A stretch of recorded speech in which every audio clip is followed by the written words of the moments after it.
Yang pertama yang perlu saya sentuh iaitu punca penderaan kanak-kanak. Daripada tema ini, kita bercakap kepada 3 soalan. Soalan yang pertama boleh kami cipta ialah, adakah kemiskinan dalam sara hidup keluarga menjadi punca penderaan kanak-kanak? Dari sini kami bolehkan kepada kemiskinan. Kemiskinan ini dipilih menjadi satu soalan kerana faktor kemiskinan dalam sara hidup perlu diketahui oleh masyarakat kerana mungkin ia menjadi faktor utama terjadinya penderaan terhadap kanak-kanak.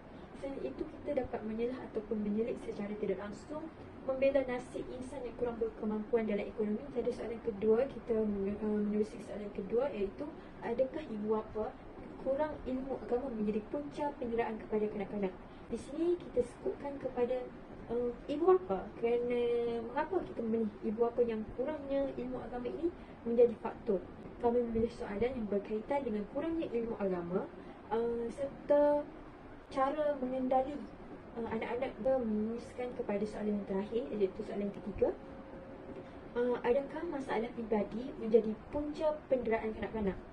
Kami memilih berkaitan dengan masalah pribadi ini kerana kita secara tidak langsung kita ingin membuka sesuatu minda ataupun sesuatu info umum yang di mana masalah yang mungkin boleh terjadi punca kepada penderaan kanak-kanak disebabkan masalah individu dewasa yang mungkin berlaku dengan punca penderaan kanak-kanak itu.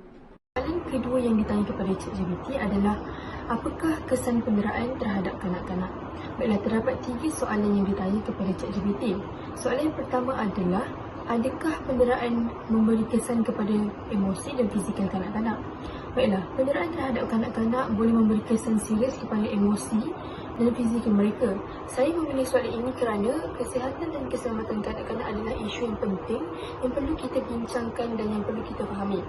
Baiklah, soalan yang kedua adalah, apa yang mungkin dirasakan oleh kanak-kanak yang menjadi mangsa penderaan?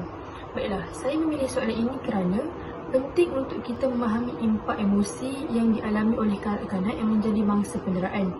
Kesedaran terhadap perasaan mereka dapat membantu kita memberikan sokongan yang lebih baik dan mungkin mencegah lebih banyak kes penderaan kanak-kanak di negara kita.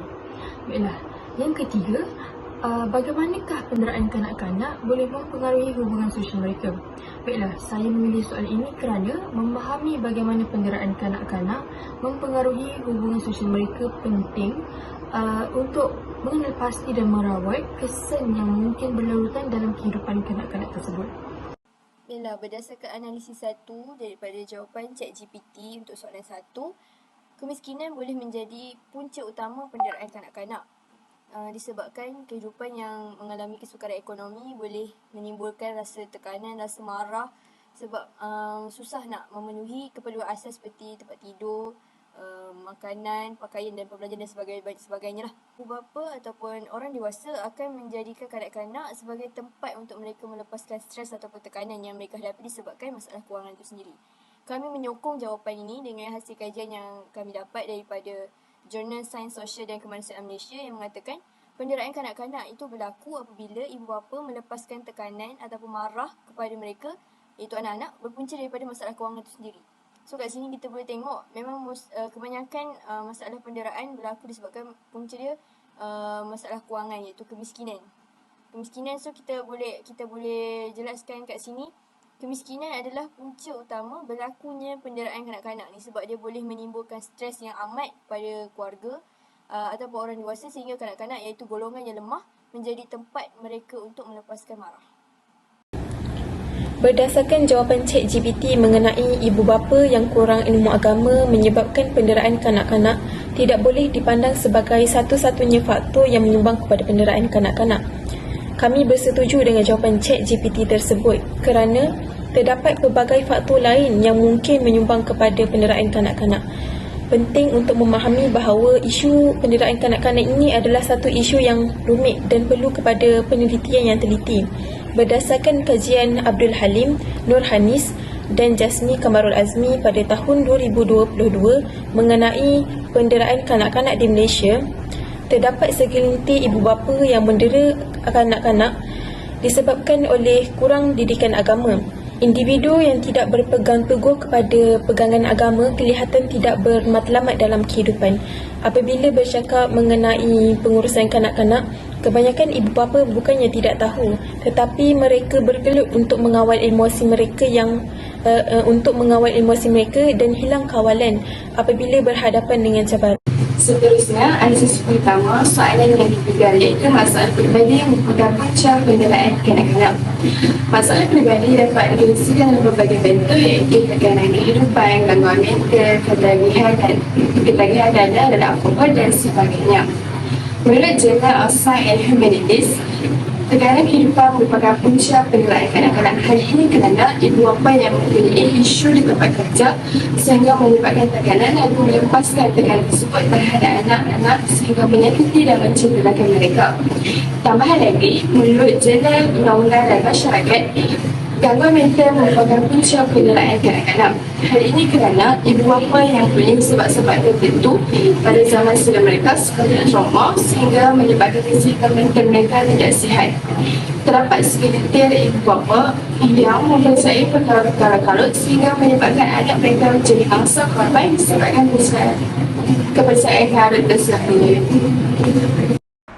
Berdasarkan jawapan ChatGPT tentang penderaan memberi kesan pada emosi dan fizikal kanak-kanak, ia boleh mengalami masalah emosi seperti kecemasan, kemurungan dan gangguan stres pasca trauma ataupun ia dikenali sebagai PTSD.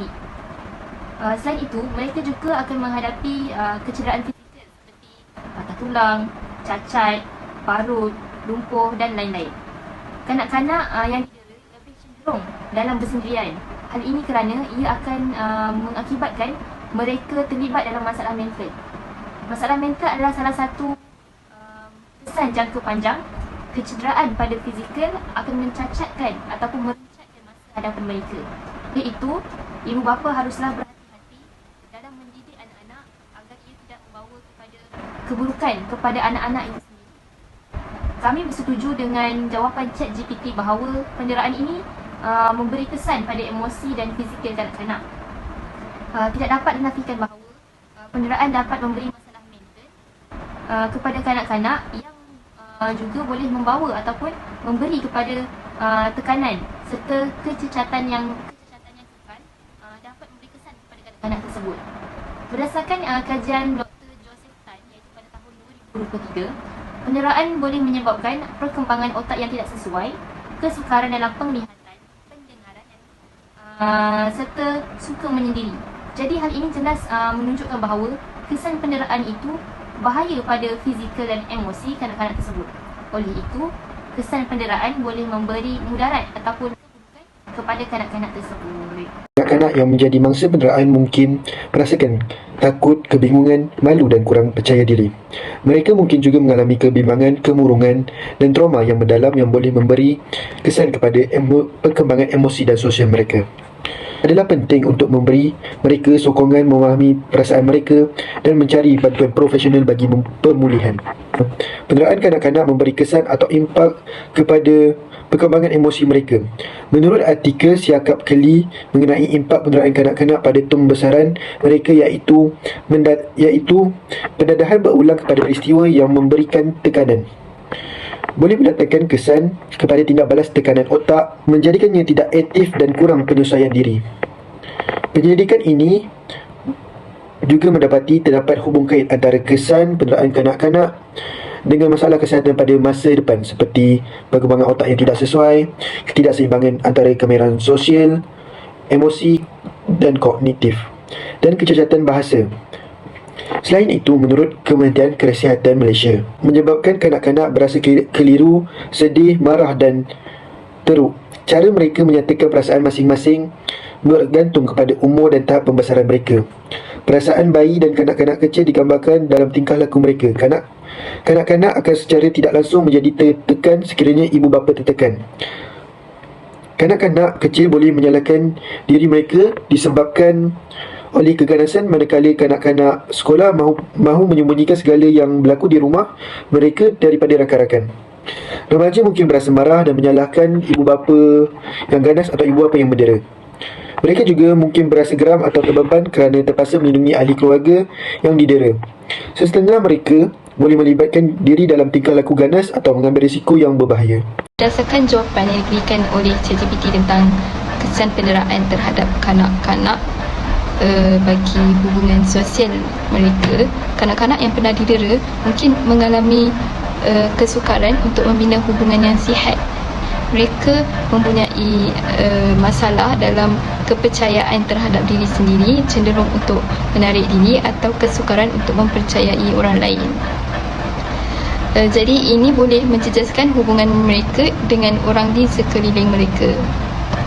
Penderaan kanak-kanak merangkumi penderaan fizikal, mental dan hubungan sosial yang menyebabkan mereka sukar untuk membina hubungan sosial yang sihat kerana trauma dan kepercayaan yang terjejas daripada orang terdekat. Menurut Kementerian Kesihatan Malaysia, Jabatan Kesihatan Malaysia memberikan perhatian yang besar terhadap kesan penderaan kanak-kanak, termasuk kesan terhadap hubungan sosial kanak-kanak. Oleh itu, jelas bahawa Jabatan Kesihatan Malaysia mengakui kesan serius penderaan kanak-kanak terhadap hubungan sosial dan menekankan perlunya perlindungan dan sokongan bagi kanak-kanak yang mengalami penderaan. Kajian ini memberi rumusan daripada dua tema. Yang pertama, punca penderaan kanak-kanak yang berpunca daripada kemiskinan, kurangnya ilmu agama dan masalah peribadi, dan memberi kesan kepada emosi kanak-kanak yang didera dan daripada kesan fizikal dan masalah sosial. Hal ini dapat memberi kebimbangan daripada kerajaan kerana kerajaan menitik beratkan daripada aspek pembangunan minda dari dalam bidang ilmu, pengetahuan, agama, bangsa dan negara. Apakah cadangan daripada kajian hubungan kita yang dapat dirumuskan mengenai penderaan supaya dapat mengurangkan penderaan kanak-kanak? Bagus. Apa yang hasil daripada kami menganalisis kedua-dua objektif ini? Apa yang bagi analisis objektif yang pertama, kami mencadangkan supaya perlu ada kerjasama antara kerajaan dan rakyat supaya suara rakyat dapat didengar oleh pemimpin kerajaan misalnya, agar dapat mengatasi masalah kemiskinan, supaya dapat dikekang masalah penderaan yang ada di negara kita. Bagi analisis objektif yang kedua, pihak sekolah perlu menyediakan sokongan emosi kepada murid-murid supaya emosi murid-murid tidak terganggu daripada penderaan yang berlaku kepada diri murid-murid tersebut. Oleh itu, kesihatan mental perlu dicerna oleh pihak sekolah dan ibu bapa supaya dapat penderaan kanak-kanak ini dapat dikekang seawalnya yang mungkin. Dalam peribahasa Melayu menyebut mencegah lebih baik daripada mengubati. Saya daripada kami. Assalamualaikum warahmatullahi wabarakatuh.